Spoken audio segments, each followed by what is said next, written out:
You're listening to the Reconditioned podcast, and today I speak with top homeopath Em Colley on how and why homeopathy works and how you can empower yourself with ways to treat your family's health concerns naturally. So keep listening.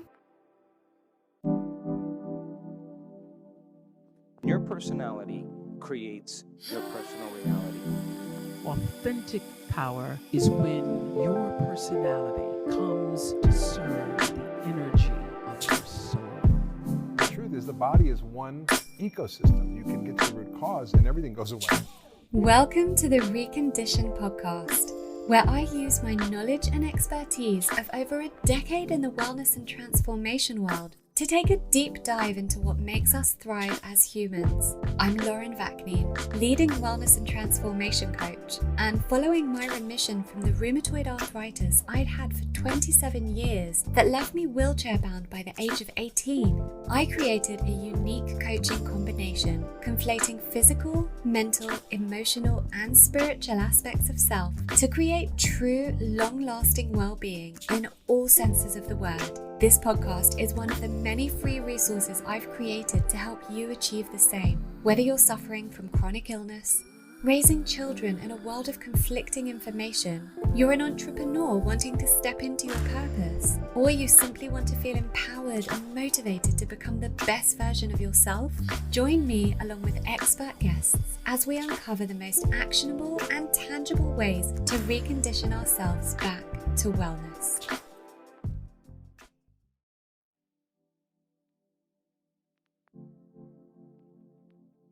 Before we get stuck into the uninterrupted episode, I wanted to let you know why I am such a huge fan of the company supporting this season of Reconditioned, the Endo Clinic in Harley Street, who specialize in biological dentistry. Now, you might recall me speaking about my journey with biological dentistry, both here on the podcast and over on my Instagram, and all of it was conducted over at Endo. So those of you who have been here for a while will remember that I was suffering from trigeminal neuralgia, which is otherwise known as the suicide disease, and it really was that bad. And 3 dentists over 18 months had told me it was nothing to do with my teeth. But after a colleague told me about biological dentistry, and I'd been reading numerous books on the subject, and I watched the film Root Cause, which I highly recommend you all watching, I found the Endo Clinic, and they absolutely ticked every box I was told to look for. And I really was told to tick off these boxes to ensure that they were genuinely taking a biological approach to dentistry. So that's everything from safe mercury removal protocols to ceramic inlays and ceramic implants and a general health optimization approach. They use absolutely no metal at all. They work on the basis that our immune function is lowered during dental procedures, which is just something that you don't get at all with conventional dentistry. The possible connection between my health concern and dentistry was found in the first consultation.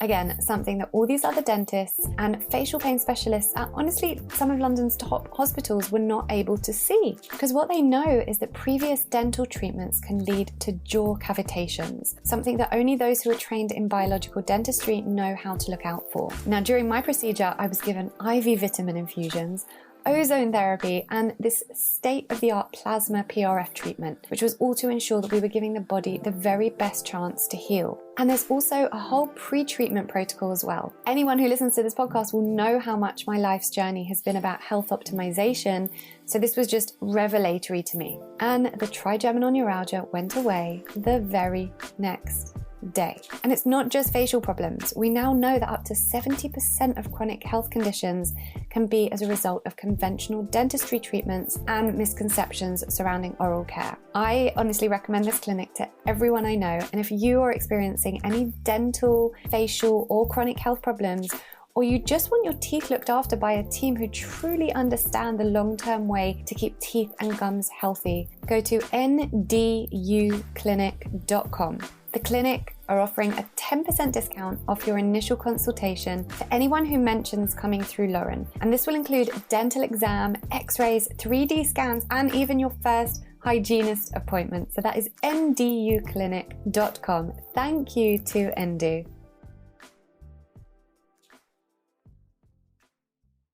Welcome back, everyone. Back after the summer. How was your summer? I hope you all had a great time. Beginning of September is just always kind of coming down off the summer, but also just a really lovely time to reflect on kind of what intentions we're setting for kind of the coming months leading into the autumn and winter winding down. So I'm not going to do a very long intro today. I interviewed Em Colley, who is an amazing homeopath who I've been hearing about for a long time. I was a trustee for 7 years with they were the British Homeopathic Association. They're now called Homeopathy UK, and the work I've done with the Royal London Hospital for Integrated Medicine. And Em's name was always a name I heard around there. And I just always thought, oh, I need to speak to her. And we did do an episode a while back with Manny Norland, who's the principal of the School of Homeopathy, about homeopathy.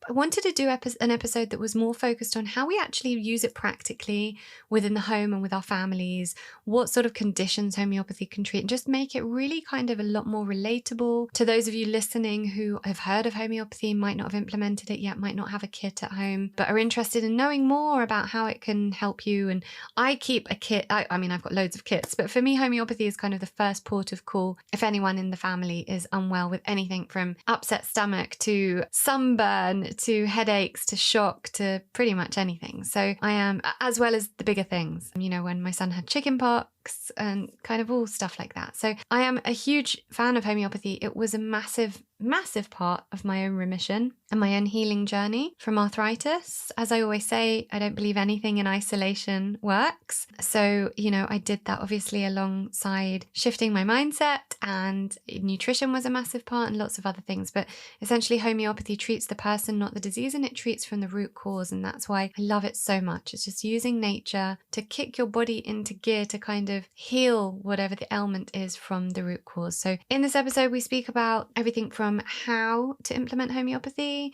for children, homeopathy for animals, the kind of conditions that it can successfully treat, and how and why it works. And that was an interesting conversation. So I'm not going to talk too long here today because no further introduction is needed. It's a lovely episode. Em has such a gorgeous energy, and I really, really enjoyed recording with her. So I hope you will enjoy listening as much as I enjoyed recording. As usual, feel free to leave me a comment about the episode over on Instagram or on my Facebook group. All the details are obviously in the show notes as usual. And don't forget to subscribe to the podcast or follow. And if you've got time, it takes a whole 60 seconds, leave a review, because that really helps for other people to be able to find us. If people are searching for health or personal growth podcasts, and the more reviews we have, the more people looking in that category will be able to find us. So thank you so much for being here. So much gratitude coming your way. And here is our episode on homeopathy with Em Colley. Em Colley is a homeopath, lecturer and supervisor for practitioners and students, initially training in psychology and neuroscience. She has a clinic in North Yorkshire and teaches in 2 homeopathy colleges, as well as online. Em has been involved in positively promoting homeopathy in the UK and internationally, working with 7 different organisations since 2013, and has empowered many others to successfully use online platforms to help share insights into the brilliance of homeopathy.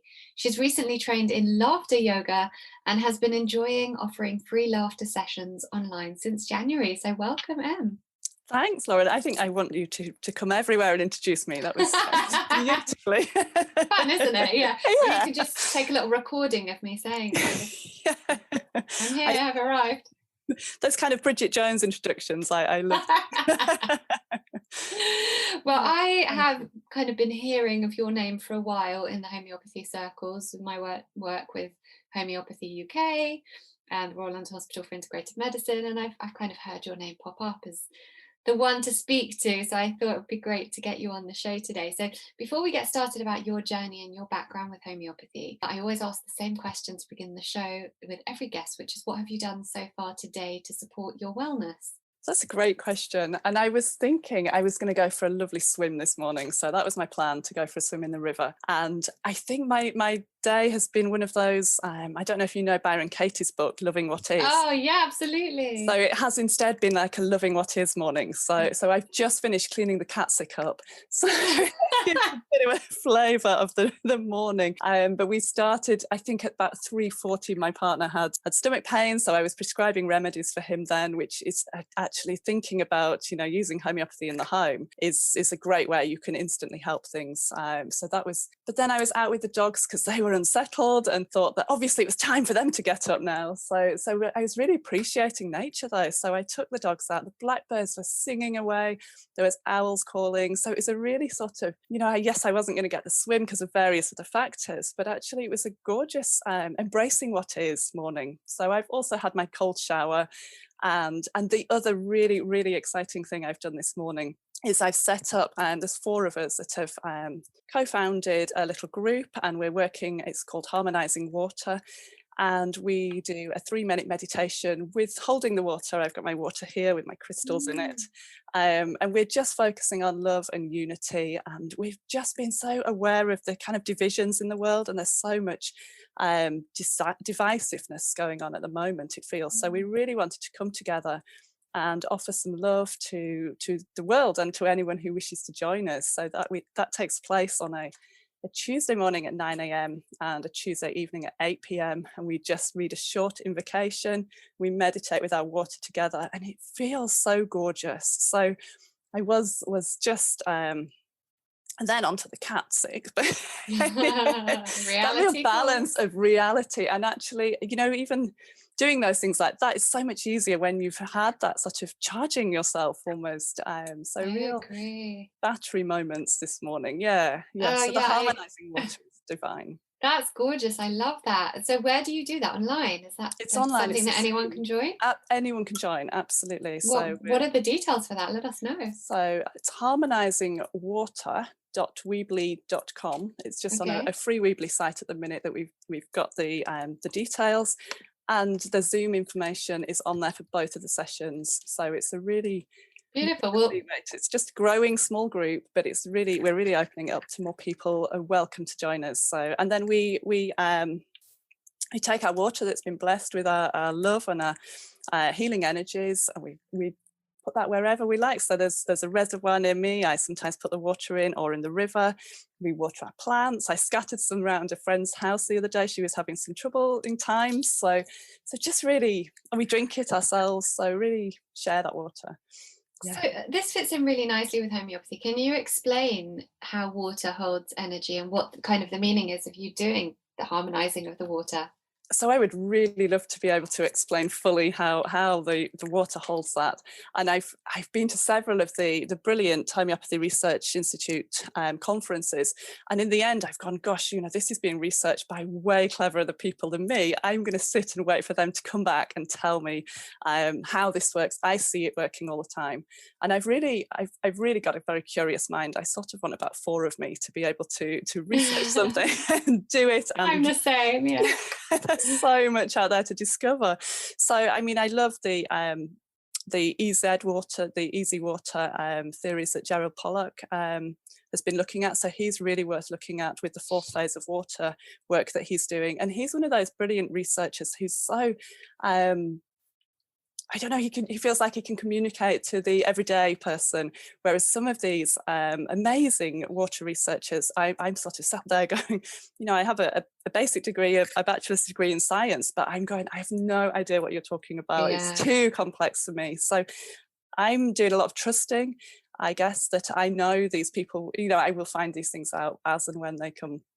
But I tell you who is really worth looking at, and you're probably aware of already, but I don't know if everyone listening will be, is Masaru Emoto, the Japanese scientist. Do you know his work? Yeah, he's done. There's been some YouTube videos that he did with water, right? Yeah, really beautiful videos. So he was meditating with the water and concentrating on different words. So love, or I think he's got joy and gratitude. They've also got water that they've said prayers to, and they've taken images of the water before and after those prayers were said, and they're so striking, so startling, and incredibly beautiful. So I think the message that I get from him is that we have to be careful, and I forget all the time, but we have to be careful what we're saying to ourselves, because we're all water. Right. And we can really have this beautiful harmony with the substance that makes us. I think that's a bit of a roundabout answer there, but that's my so our work is informed by the work of Masaru Emoto and Gerald Pollack and others of those who are seeing the water hold structures in a different way than I guess we're really aware of. We take it for granted a lot. Yeah, and it fits so nicely in with homeopathy. You'll have to excuse me. I've had a bit of hay fever the last few days, and I think I'm going to sneeze in a minute. So you'll just have to excuse me if I sound a bit bunged up. But I remember Professor Luc Montagna speaking about water and the nanoparticles in water, and him explaining how homeopathy works based on that. And he is a Nobel Prize winning scientist, the one that discovered AIDS, among many other things. Some people oppose his work. Like with everything, like you say, there's divisiveness in everything. But essentially, he was speaking quite extensively on how water holds energy. So it's quite interesting. So let's go from there into how you got into homeopathy, and then we can really go into kind of how homeopathy itself works. Sure. So my plan was always to be a vet. I knew when I was 7 I was going to be a vet. So I was on this career path from 7 through till 17 when I changed my mind. But before that, we'd got a horse who developed recurrent uveitis, which is conventionally an incurable eye disease. I've got that. Oh, really? Yeah. It was diagnosed just after the JRA, the rheumatoid arthritis. Okay. Yeah, wow. Very much connected. But yes, I've never known of a horse to have it. Yes, and it's quite a few I've heard of with it, actually. Wow. And so our journey went along the lines of she was having steroid injections into her eyelid every 6 weeks to keep it at bay. She was on anti-inflammatories, again, to hopefully keep the inflammation down. And it was when our vet said, well, the next step is her liver's not responding very well to the anti-inflammatories. So what we might do is remove her eye. So that would cure it. Oh goodness. So I think for many people that discovery of homeopathy is from that sort of shock response of, goodness, is that all there is? Sort of feeling. The last resort. Yes. So for us, I was only 14 or 15 at the time. My mum wrote to a herbal company asking, if they could recommend a herbal support for us. They referred her to Chris Day, who's a really brilliant homeopathic vet in Oxfordshire, and he referred us to John Saxton, who was working in Leeds. So John came out, asked a series of, really interesting, but not didn't make any sense to me back at the time. I was on my very, not necessarily narrow-minded, but very much on my path to this conventional world.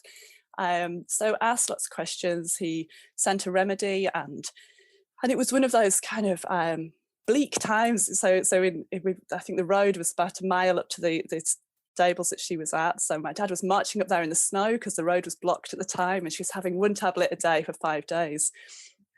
And she never had the uveitis ever again. Wow. That was the end of that. So that wasn't enough at that point in time to propel me on this journey to homeopathy, but it was a really incredible start, an incredible first exposure for me to have that.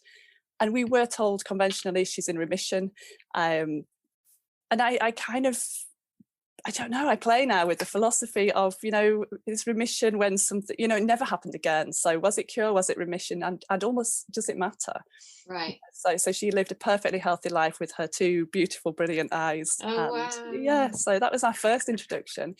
And then for myself, later, I was doing my A-levels, and my granddad had died around that time, which I found we were very close. It was in quite a stressful time. I was working very hard, and I was sent to the homeopath. I ended up on beta blockers, actually, for the migraines at the time that I was experiencing, which is quite a lot of medication really for a 17-year-old to be taking, I felt, now looking back.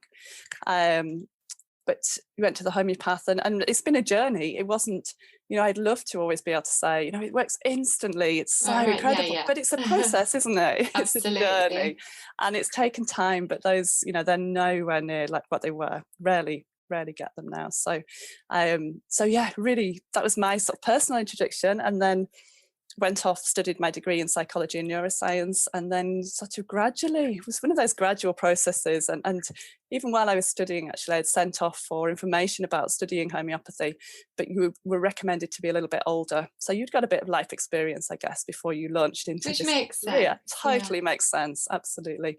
And so kind of put it on a back burner. And it was a little while later, I came back from traveling in Australia in one of those, not great relationships at the time, and ended up in a real mess. I wouldn't leave the house. I was just in pieces. I would sort of go out with my parents, but really rock bottom self-confidence. And I think it was my mum one day just went, will you go back and see that homeopath?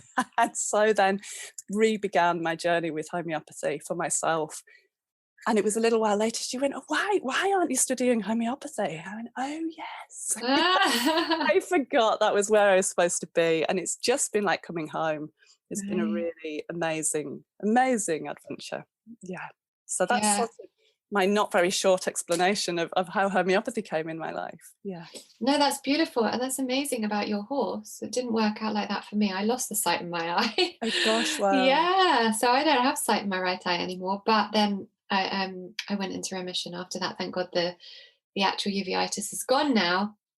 A little bit too late, but like you say, we learn from all these experiences. What's interesting about that I love that we definitely need to go into is when you do that with a horse, surely that shows that homeopathy is not placebo. Right? How can anyone question it? Well, there is a school of thought questioning it that says the owner was feeling better, so therefore the animal felt better. Right. But for me, that makes absolutely no logical sense, because we'd been doing all of these far more, and I think it's Alex Tournier who describes homeopathy as sort of it's not very dramatic. It's not like you're giving huge amounts of something. Like it's just this tiny little thing. And you're like, how can that do anything? That's surely, it's these injections and these painkillers every day. So really, I feel like you'd be more invested in thinking, well, that first option was going to work. So if that theory is so, that the owners are now feeling better, that would be working before. So absolutely for me, I think especially the if placebo effect is gone. Especially if you're someone that wasn't aware of the merits of homeopathy before that, and you had assumed that the conventional side would work. And also, but even if that is true, that the owners felt better, therefore the animal felt better, then it proves that energy works. Which proves that homeopathy works, because it's all energy.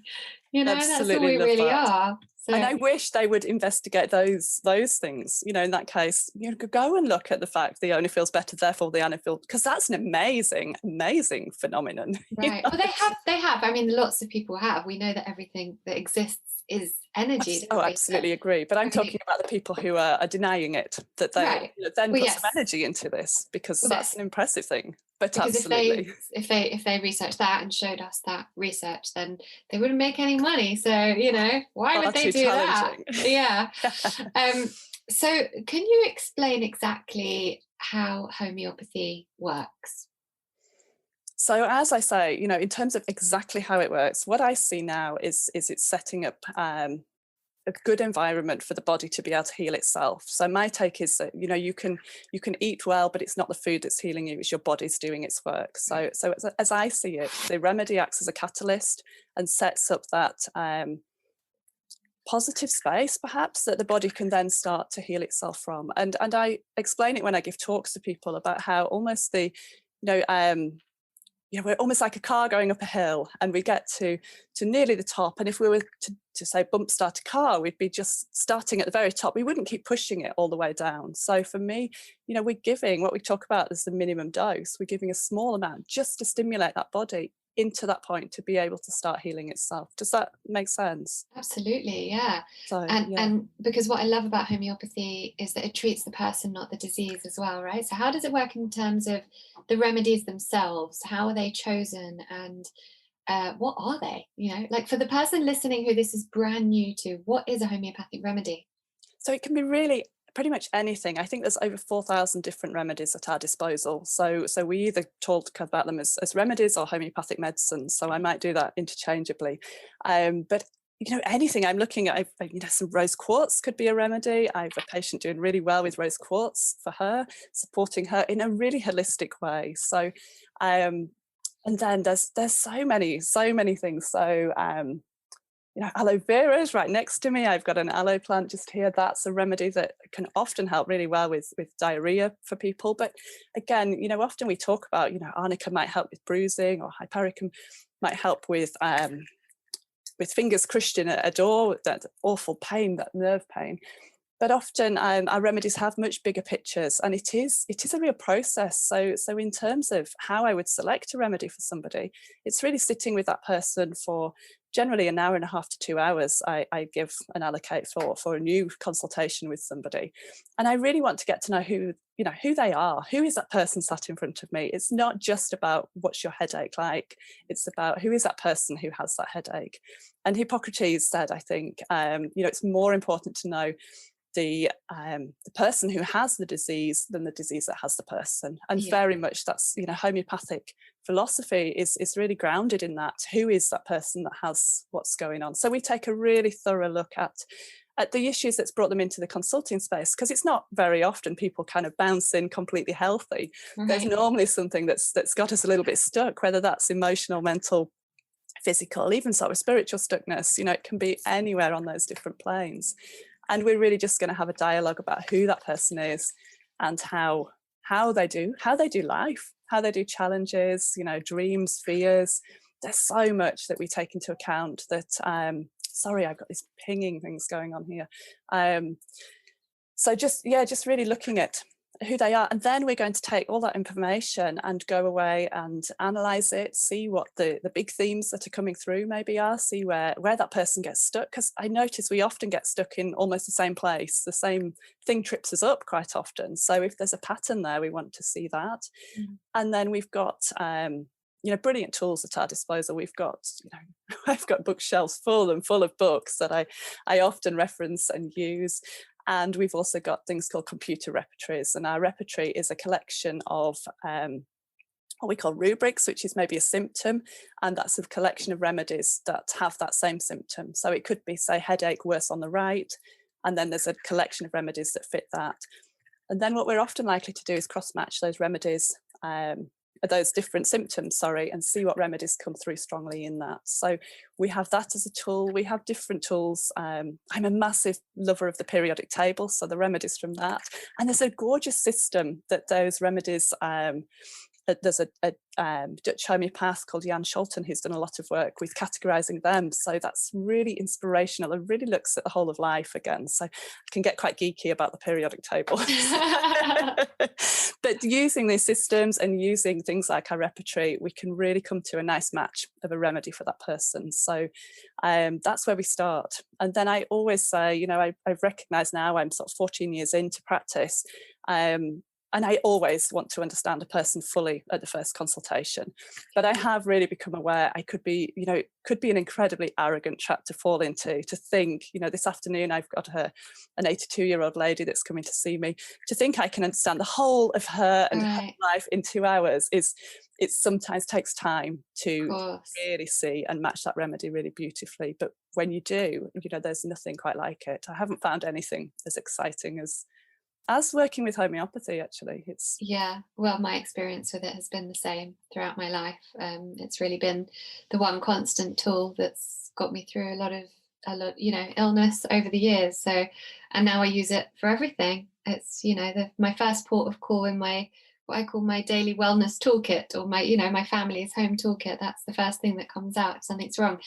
But so we will get onto that, using it kind of for the family and the everyday things that might crop up. But what are the most, profound illnesses or conditions that you've managed to treat with homeopathy quite simply? People have come to you with something maybe they've been suffering with for a long time, or something very acute that seems serious. I've heard, my homeopath has treated whooping cough very, very effectively, very, very quickly. A lot of people go to her specifically for whooping cough. So what are some of the conditions that you've come across like that? So there's been some amazing things, really. So one chap who springs to mind came, and he had been told he needed to have an operation for tendonitis in his shoulder, and he couldn't lift his shoulder. And we, worked together. looked at what remedy might fit him. He went away, took it, and came back the next time waving his arm basically above his head, and said, this is amazing. There's no way I need an operation. It's sorted. So that was really beautiful to see. There's so many things. There was the lady who came, and she's really happy for me to talk about her story. She's so pleased about how it helped her. But she'd suffered from headaches for forever. She would sometimes take 200 painkillers a month. Her headaches were, impacted everyone around her. If she hadn't got paracetamol in a bag immediately, everybody would be stressed in that kind of ripple effect. And she was a brilliant person in terms of the fact that she really didn't want to come and see me. She was determined she would not be there for 2 hours. She would be there for 20 minutes. She would be in that door, out that door, tell me I probably couldn't help her, and she'd be gone. And she sat and she talked, and we talked for 2 hours, and we started a process of just working together. We still work together now for different things. And she was very methodical and analytical, and she drew me graphs of how her painkiller use dropped down sort of week by week. And within 4 to 5 months, she was no longer having those headaches, and they've remained pretty much gone then. So she'd had years and years, and the GPs had sort of said to her, you're just somebody that gets headaches, you've just got to get on with it. And she didn't, but she didn't know any different. So one of my big passions is being able to share stories, is because people don't know that there is this out there that could make a difference for them. And I've just seen somebody yesterday, her mum's saying she's so pleased. She's telling everybody. She said, everybody knows at my school, everybody knows at my college, everybody, because her daughter's come to me, and she was sleeping for probably about 20 hours a day, and now she's sleeping for 9 to 10 hours a night, kind of getting up, doing things like a normal teenager, but was just in this state where they were seeing neurologists.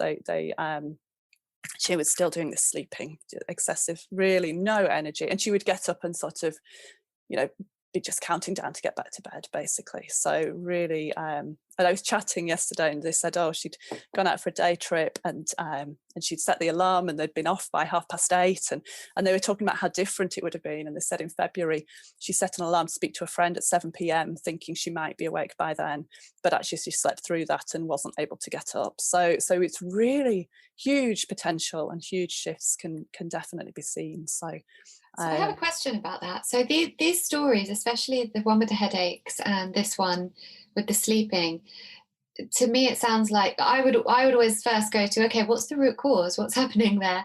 Do you find the root cause, or is homeopathy that powerful that you don't need to know it, but the homeopathy, when you find the right remedy, will just tackle the root cause? Is that how it works? I think it can be a real balance. So yeah, I think if you can find that root cause, then absolutely brilliant. But I think the body is speaking to us in symptoms. So the symptoms are our expression. It can't say, do you know what, I'm really struggling with this situation going on.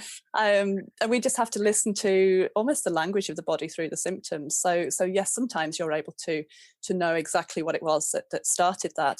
But even if you know that, so even if that was say a substance you took and that didn't respond well to your body, say a side effect from a medication or something, you don't always need to be maybe giving that medication in potency, which is something we could do.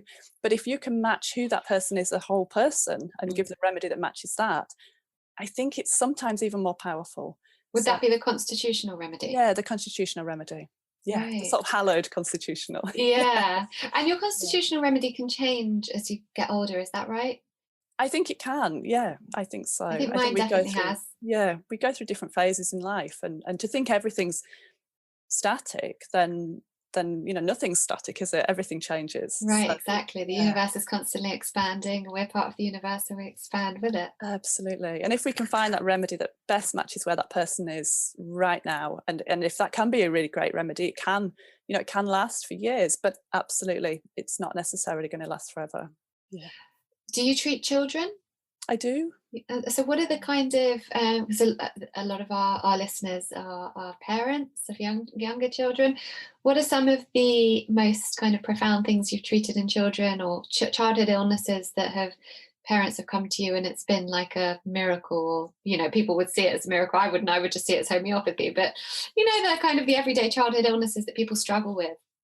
Yeah, so and it's funny because the number of people that do say, "Oh, it's like a miracle," you know, Right, it's a yeah, really it's not a common miracle. thing. It's You're not just a listening to your miracle. body and using Yes. nature to heal it, which is what we've always done until the Absolutely. medical model came along and told us that that's not right. So. And we've got kind of detached from that. We you know, I actually think there's miracles all the time. I think the sunrise is a miracle. You know, Oh just my to see God, the dew on the absolutely. grass, it's just a beautiful experience to do all these things. So, so childhood things.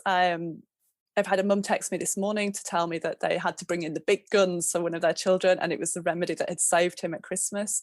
So one little boy that I see, and again, all these cases that I'm sharing, people are happy to share because they know, well, both how powerful it's been for them, but I, you know, wouldn't be talking about cases that people aren't happy for you know, because lots of people are very confidential. So yeah, anyway, they'd got a sickness bug in the house, and he can sometimes go to this sort of just can't stop throwing up after a while. So, and he'd had that at Christmas. He'd got overexcited around the whole Christmas, you know, it's an exciting time for kids, isn't it?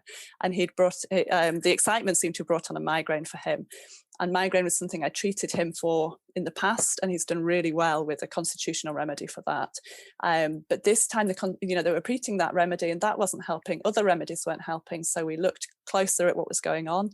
And I actually delivered a remedy to the house. And 10 minutes after I dropped the remedy off, we were driving away, and I got this message to say, just he's up and about. The first time since Monday. He's you know.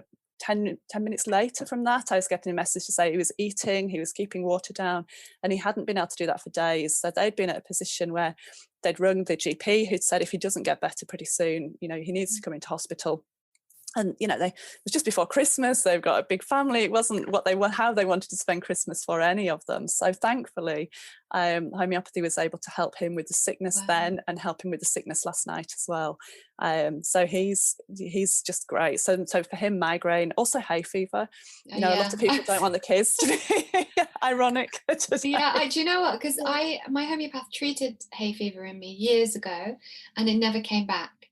And this year, the last few days, I've really been suffering it, and I have my own thoughts on that, but I'm not going to go into it right now. It's a bit controversial, but yeah, interesting. So I'm actually seeing my homeopath on Saturday, so Brilliant. Hopefully we'll get to the bottom of that and fit. But yeah, it literally, I took it one year, and then the hay fever never came back until right now.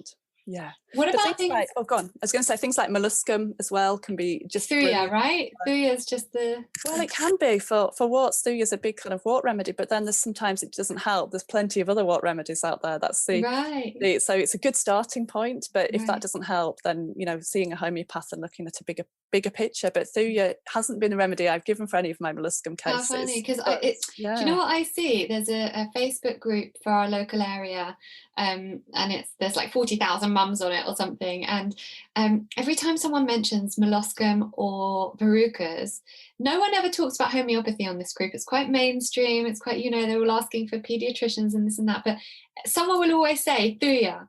So it's really funny. And my sister-in-law actually treated my nephew for it very successfully. He had it for 1.5 years and nothing worked. Yeah. Obviously, homeopathy was the last resort, but it was the thing that worked.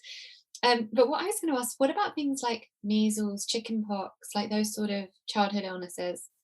So I think it can be great for childhood illnesses and really support. So what we're really looking at is, again, it's that child and what's their symptoms, who are they, how are they experiencing that? So we can be looking at, you know, so many things with that sort of viewpoint really, and looking at, you know, definitely helping. When my daughter had chickenpox, definitely helped her with the itching of that, and you know, just getting through and being able to support her in a good space to do it, because some of those childhood illnesses are so positive for us to have and experience, aren't they? I'm so glad you said that. Yeah, it's so important, and if you support the system through it, then you're so much stronger for it afterwards, which is why I have no fear of my children getting these things. So yeah, I love that, and that's why I kind of put chickenpox and measles kind of in the same category, because I think they're both important. And like I said, my homeopath treated whooping cough very successful. What things have you treated your own? You've got a daughter, right? I have a daughter, yeah. What sort of things has she come up with that you've treated her with that's been pretty successful, made you feel that it kind of empowered as a mother to be able to do this? Yeah, so I mean, she has her own homeopath because I think I'm too close to be able to really, because I'm Right. just like, that's who you are. So whereas It's somebody so else would go, true, yeah. wow, gosh, they do what? So yeah, absolutely. I think And some also we have a view of our children like that's who you are, but actually it's not always who they are. absolutely. They're kind of, they've got their own little thing going on. Yeah. So it's really, and I think it's also great for her to have her space and to have, I'm a real believer in teams. I really like to be on people's team. I don't want to be Mm, the sole practitioner for anyone. I want them to have, you know, a I GP. I love want them that. to have holistic therapists they want to work with, and I want to be on that team. So for me, it's important that we have our own teams. So I have my own homeopath. I have a supervisor, and my daughter has her own homeopath. She's had a therapist she's gone to in different times, and she knows, you know, where to go with what. But absolutely, in terms of being at home, I mean, the most impressive one was when she had croup, actually, and I'd never Right. seen croup before. I'd not seen any children having it. And I was like, oh my goodness, my child is struggling to breathe. This is really Scary. hard, scary to watch. And I was one phone call away from phoning an ambulance. And I thought, I'm just going to quickly ring the homeopathic helpline, which is a fantastic Oh, service. it's amazing. Yeah. They are, aren't they? They've been a Yeah. godsend so many times. And I was in that panicky place. I was being a mother, so I wasn't being a homeopath to this child. So I was like, I'm just going to ring these people quickly. And Francis Troy Hertz, who's an Oh, amazing Francis is brilliant. yes, What a character. absolutely. So he said, you know, have you got aconite? What potency have you got? And we'd got a high potency and gave it. And within 10 minutes, she was breathing entirely normally, asleep, content. It was, I mean, we really needed to repeat the remedy a couple of times, but it was so dramatic. It really was. Wow. So it was, that's probably my favorite one. But So she has her own powerful. kit now, so she takes her kit to school with her, Wow. away at school quite often, and she has that. So she rings up and sort of says, oh, this is going on, mum, can you help me? So probably the most recently is, oh, she was feeling a bit lightheaded the other day. She took some phosphorus to help her with that. And she was also having period pains and sickness a while ago. So she rang and said, what can I take from the kit? So we just did a mini phone consultation, and she got a couple of remedies to take away with her. So I would like to just mention that any of the remedies I mention on this chat with you in association with illnesses, it's not necessarily the only remedy for Yes. that. And I know you know that, and I'm just, Well, no, really, it's important for the really, listeners to understand that it changes you know, but who's the based on the person having person. Yeah. that? Absolutely. So you might see 10 people with a headache, and you're going to give them 10 different remedies. Yeah.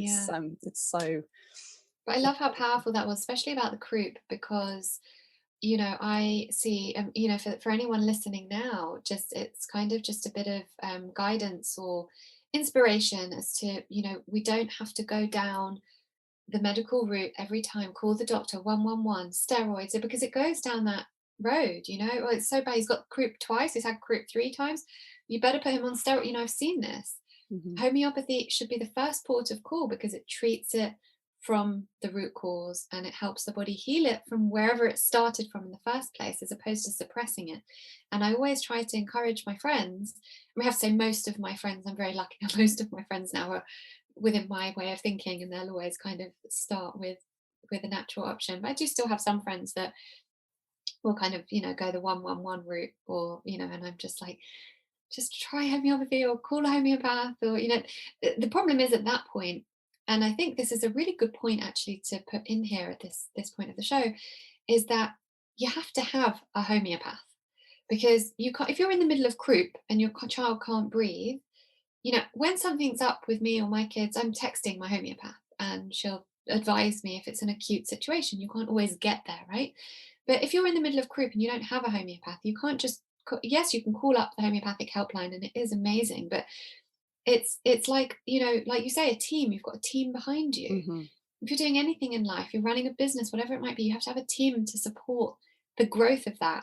And so having a homeopath that you can contact, and I always advise pregnant women who come to me to do that. See a homeopath before you have the baby.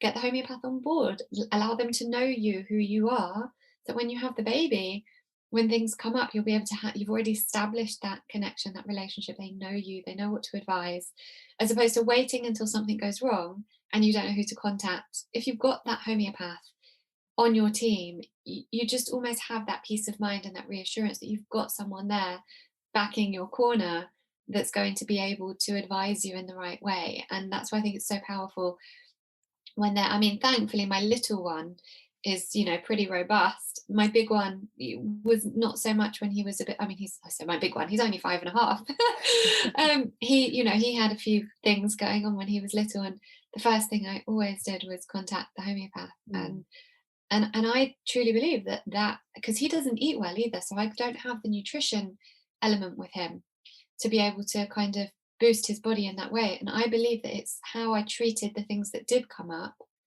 that has allowed his immune system to mature now, regardless of the fact that his nutrition isn't great, much to my dismay. Oh, they're always sent to push your buttons. Oh, they really are. And I do think that 5-year-old phase is kind of hard. No, they're definitely, you know. Oh no, he's been like that since the beginning. He's my challenge. He's my amazing, wonderful, beautiful boy, but he is my challenge. When my daughter's a lot kind of, I don't know, she's just more easy to comprehend. She's just kind of, where he's a challenge with everything. Sent to teach you. He has been sent to teach me for sure, and he's taught me so much. And sometimes I have to take a step back and look at that and go, okay, what's he teaching me right now? Because he's a real challenge with every part of him, you know. There's a couple of, sorry, I just wanted to bring up a couple of points, if that's okay, from what you just said. And one was that there's definitely a time and a place for that kind of 111 call. And even if that's all you've got at that point in time, then I think that's, you know, go with that and then contact your homeopath or find a homeopath as soon as after. And another is a beautiful client of mine who works in HR and now heads up their wellbeing team at her place of work. She talks, and she said ages ago, you know, after she'd got her homeopathy kit, and her daughter was frequently in hospital with fevers until they started using homeopathy. And she said basically every home needs one of these kits. Absolutely. Every home needs one of these, you know, either the 36 Helios kit or the 42 Ainsworth kit, you know, either one. Just go out and get a kit if you do nothing else from listening to this today. She said every home needs a kit, and if every GP was trained in basic homeopathy, you know, the NHS would save a fortune. And I absolutely agree, and definitely, you know, if you do nothing else, treat yourself to a kit, get one for summer holidays or for Christmas, but they're really well worth the investment. Yeah, and this is why it was very frustrating when we were campaigning to keep homeopathy on the NHS. You know, that homeopathy costs £4 million a year. It's nothing. It's a drop in the ocean to keep it on the NHS, and people are seeing long-term, you know, relief from symptoms that otherwise they would have gone back and back and back, and prescriptions and, you know, God knows what else. So I've got about 4 kits. Me too. I started with the pet kit, and I've got the birthing kit. I've got the Helios kit. I've got 2 Helios kits, and then I've got the Ainsworth bigger kit as well. But I think the smaller Helios one is one I take on holiday with me. So we've always got those remedies, which I find so helpful. Which is great for that sunburn or that bee sting, or, you know, you've got so when you've got sunburn, it instantly belladonna. It just like right down. Yeah. Amazing. So what about neurological disorders in children, ADD, ADHD, anything like that? Do you treat that? Do you see that a lot? So you do, and I think we're seeing an increasing amount of things like ADD, ADHD. So really what we're always doing, and I know I've said this earlier, and I know other homeopathic practitioners would say the same, and you'll know the same, we're always looking at who that person is and what those symptoms are all about. So absolutely, you know, and if that the cause from that may have been a shock, it may have been something else, it may have been a reaction to a medication, something like that. We don't know where the cause is necessarily when we start, but we can still look at treating that whole person as in our holistic way, basically. So, and you can really see some wonderful success. So definitely you can have kids who are concentrating better, who are more able to focus, who are, you know, I've one child, the child I mentioned, actually, he would be overstimulated by things and would be pacing the house for maybe a couple of hours at a time. So the little chap with the migraines, so he would pace and pace for hours if he'd been seeing something maybe like a Star Wars film or something quite dramatic, and he'd be processing that. And after after treating him for a short amount of time, he would pace maybe for a minute or two, but not for the hours that he was doing before. So you can really see some beautiful shifts working with that whole person. So it really is no different in lots of ways, whether it's a neurological disorder or it's a digestive disorder. We put these labels, don't we? Right, so in our true. modern world on it's this area that's affected, but actually, and more we're seeing, the gut and the brain connection. We're seeing we're so beautifully interrelated. I think maybe the Chinese medicine way of studying the body is possibly more in tune with how we are, maybe than our kind of Western reductionist model, really. But absolutely, in answer to your question, and there is some wonderful research going on around homeopathy in working with kids who have ADHD. So there's a lot to be watching out for. I think there's going to be some amazing research burst onto the scene in the next couple of years. We're going to really see, because like earlier, we're talking about theories of how it works. There's several theories. We haven't got one fixed, this is exactly how X, Y, Z.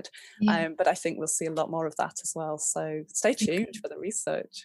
And regardless of the research, I've seen it myself in children absolutely. with neurological disorders, how much it's helped and what difference. I mean, parents with really difficult situations that are, the child is suffering, the parents suffering, and, the whole family is suffering because of these things that, just impact the whole family, and then the child is able to kind of become themselves again, and it's magical. It does, and even in instances that are less dramatic than maybe a neurological diagnosis. I had one little girl come who'd not slept properly for 7 or 8 years, and she would be up 7 or 8 times every night, and sounds like my kids.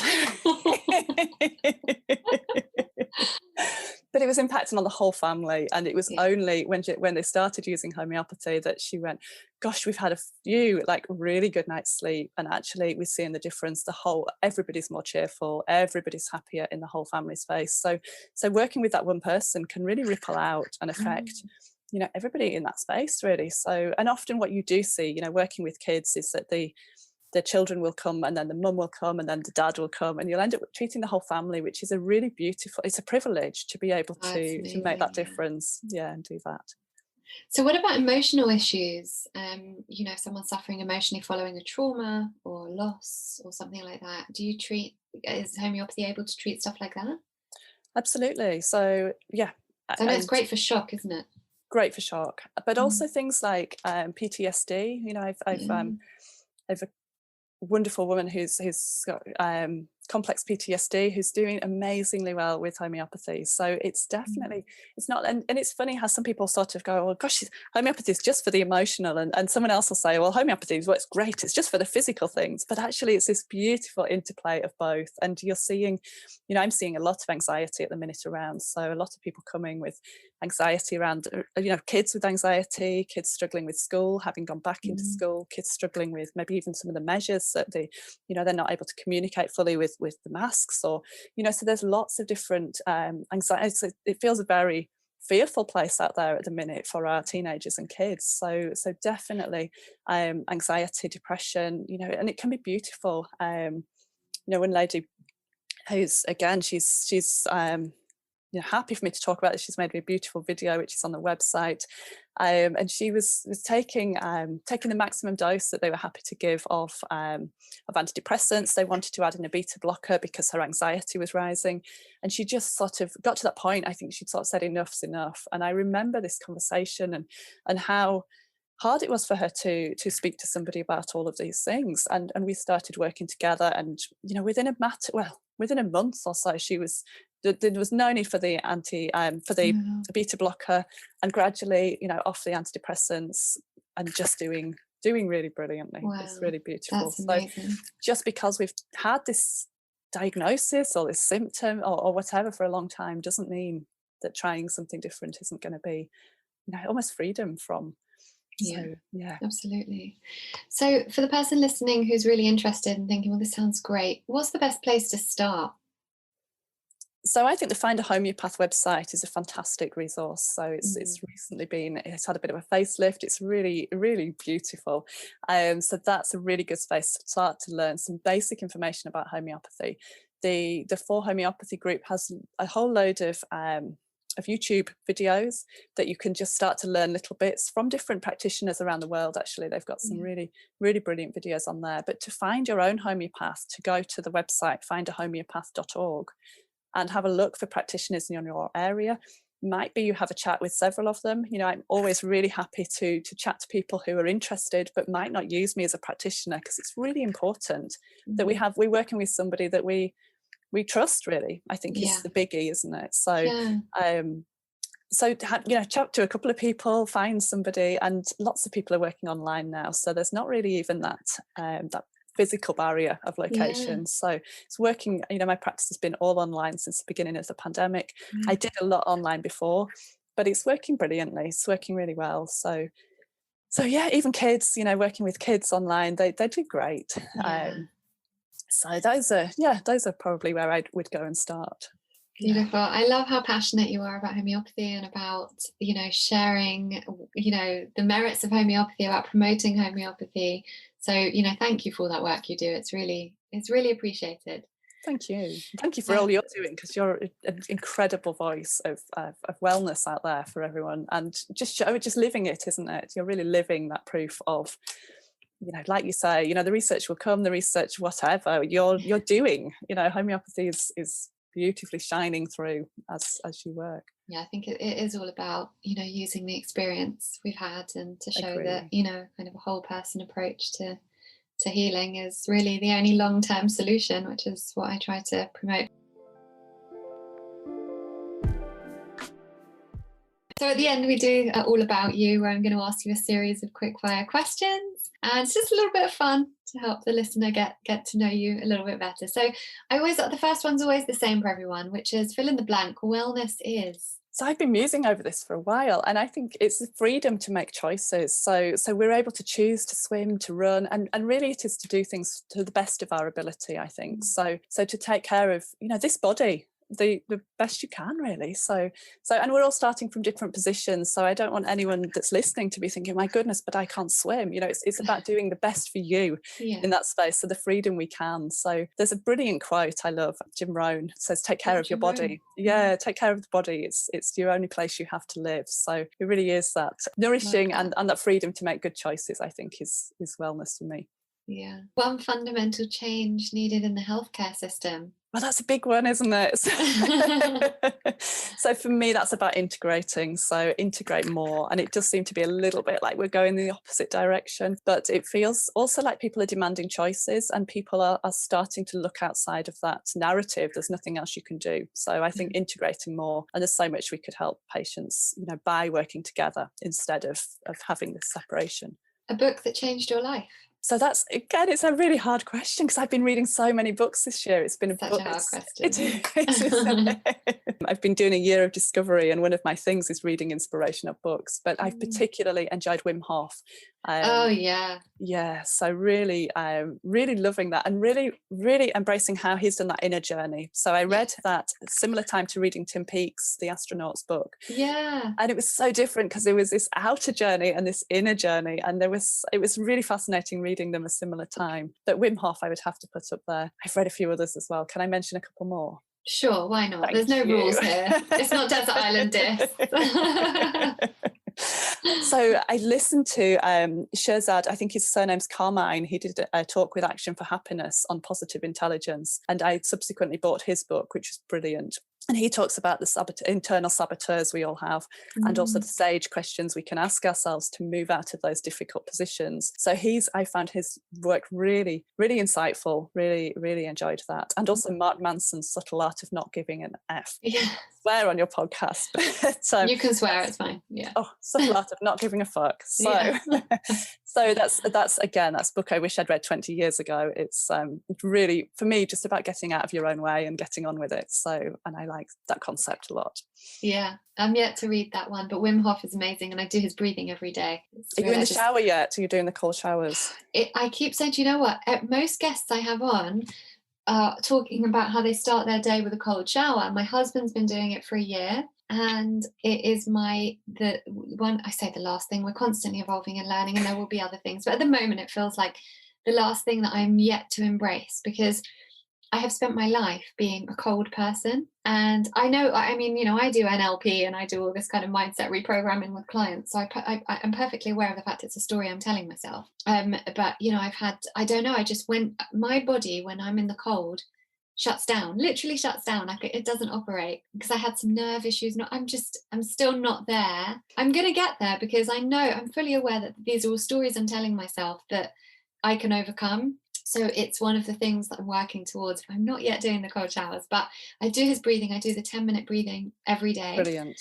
And I just, you know, me and my husband do it together. And I always do it if I'm working, and if I'm teaching at night. I teach on a Thursday night, and when I finish, it's like 9:30. It's quite, you know, I've been on, because other than teaching, if I'm on the computer at night, I wear my blue blocking glasses. Obviously, when I'm teaching, it would distract them if I'm wearing these big red glasses, so I don't. So I make sure that I do the breathing afterwards to kind of calm those brainwave states. And yeah, so that's great.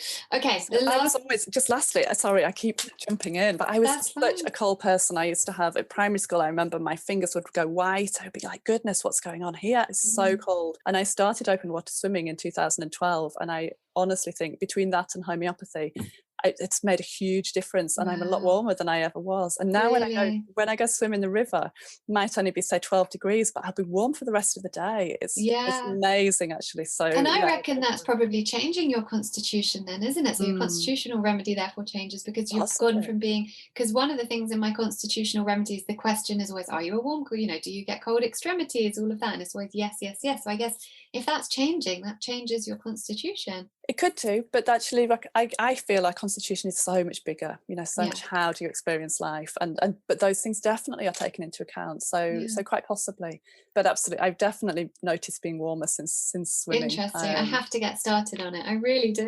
I did used to stand in the shower and go, "You are not going to die." I had to tell myself, you know, it did feel that dramatic, that I was going, "This is going to be okay. I'm going to get through this." And so it was a real barrier. Yeah, I just keep thinking so many people are doing it. There's no reason why I can't. There's nothing special about me. You know, I've overcome a lot worse than a cold shower. But that's like a choice. It's like, why am I going to put my nervous system through that right now? You know, but I'm going to do it. I'm going to let you know when I do it. Yeah, I can't wait.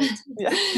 So the last question is the best parenting advice you've ever had. Well, that's, interesting. I think this was something, it was a little nugget of truth that somebody shared. It wasn't so much parenting advice, but somebody telling me that if you're not going to remember something in a year, it's not worth getting upset about. So that kind of spilt milk or being late or it just helps keep you centered in that moment. But my dad has advice, and I do have a really feisty child.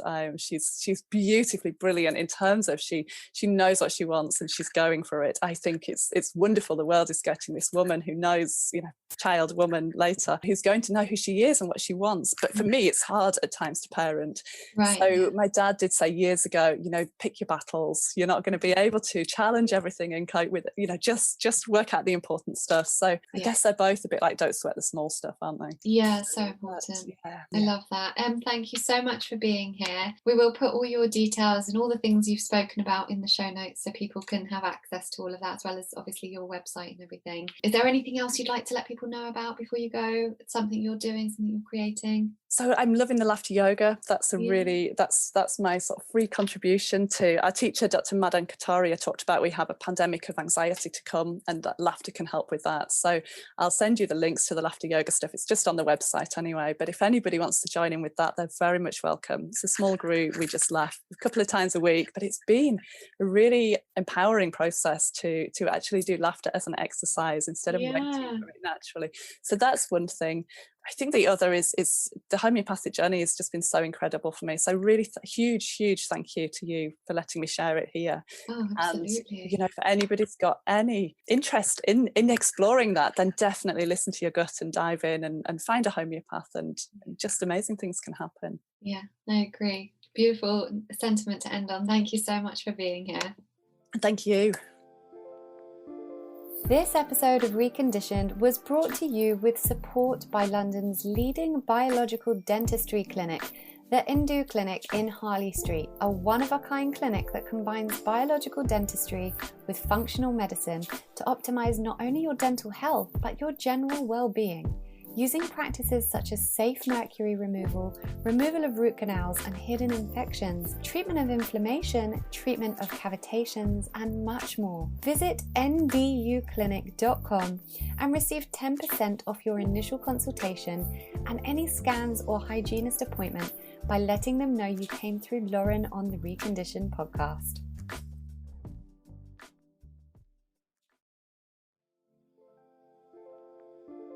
Thank you so much for choosing to listen to Reconditioned today. I'd be so grateful if you could subscribe and maybe even leave a review if you enjoyed this episode. And better still, if you could share with friends and family who could benefit from the content, that's what I'd really love. I just want us to share the love so that everyone can understand how to use an integrative approach to life and health. For more free resources, visit laurenvaknine.co.uk and laurenvakninecoaching.com.